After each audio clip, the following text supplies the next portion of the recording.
Hello everyone, I'm Kushal and here I am today to explain to you guys about my ninth week's STEAM project.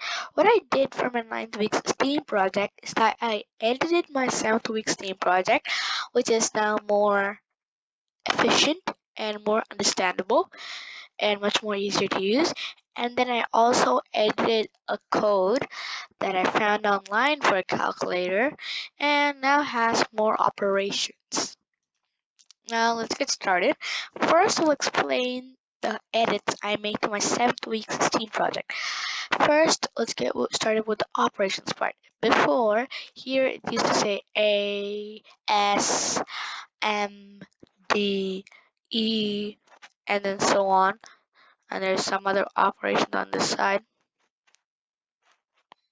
And then it used to do that, but now you can just say 1, 2, 3, 4, 5, 6, 7, 8, 9, and that's it. And here I also tell you what the signs mean, like star means multiplication, slash means division, star means exponent, slash means for division, and that's what over there. And here what I did was that I made num1 plus num2 equals result. Last time I just said result and it prints out the result, but this time it's more clear. It says num1 plus num2 equals result. And when you go down here, it also says two, you can just say 1, 2, 3.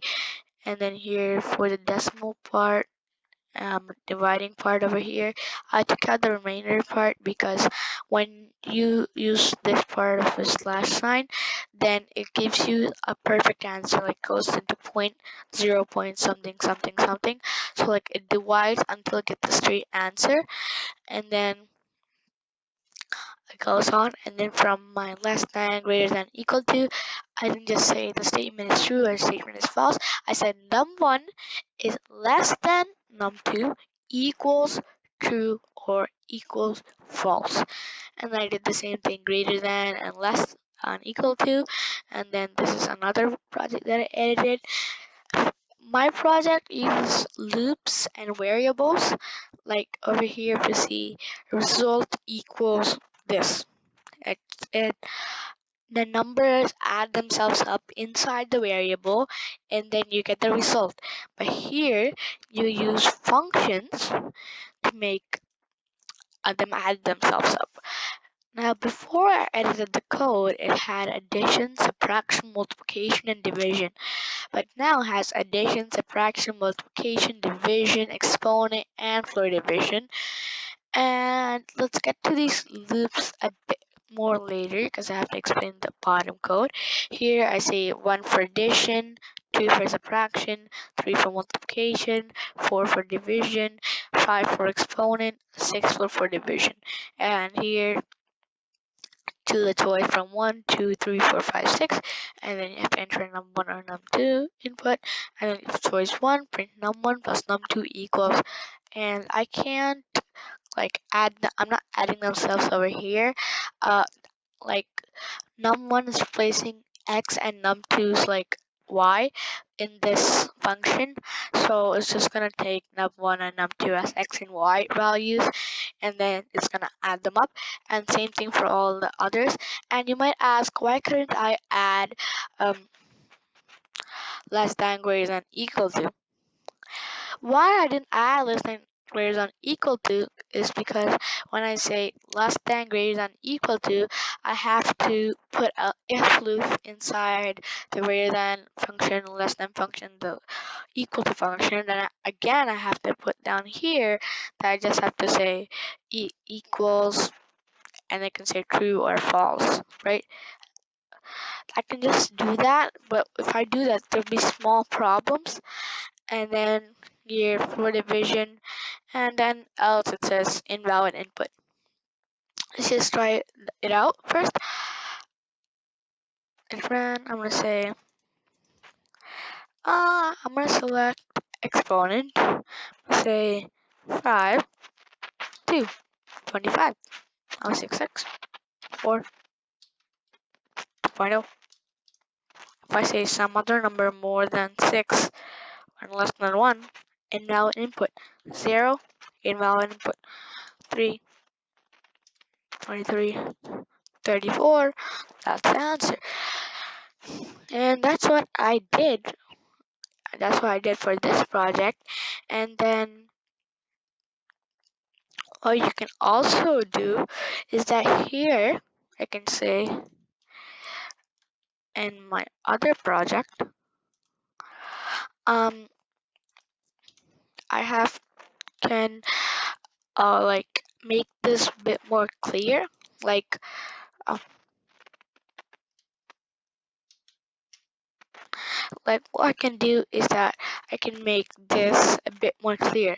Like when you go to the bottom for equals, num1 equals num2 equals false. That doesn't really make sense. So what you can also do is just say else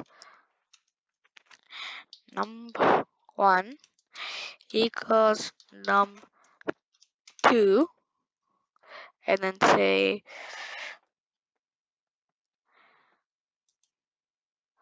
can say num3 equals num1 equals num1. And now you can just say num3 comma equals false. Let's try that out now. I don't know if really it's gonna work. I'm gonna say 56. I'm gonna say equals. I'm gonna say 45. I'm gonna say it's gonna say 56 because it's equals the number one value equals false. That's because 56 is less than 45, so that equals false, right? But it isn't that clear because you're saying num1 equals num2 and num2 equals num1. That isn't really that clear. So it's gonna be like the same thing. You're gonna have to just say num1 equals num2 and then like that.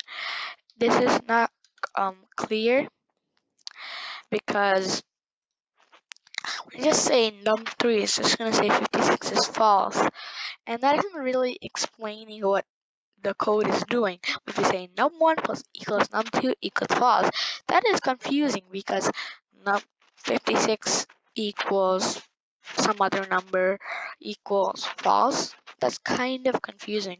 So I can also say 56 is equal is not equal to num2, and you can just remove this part of it.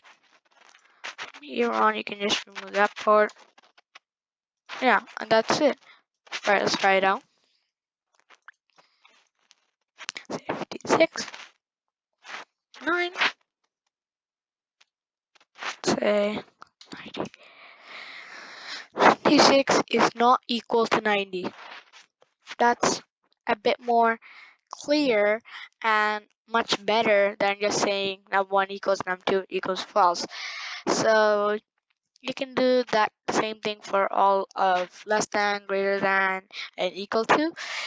And yeah, that's it. Thank you for listening.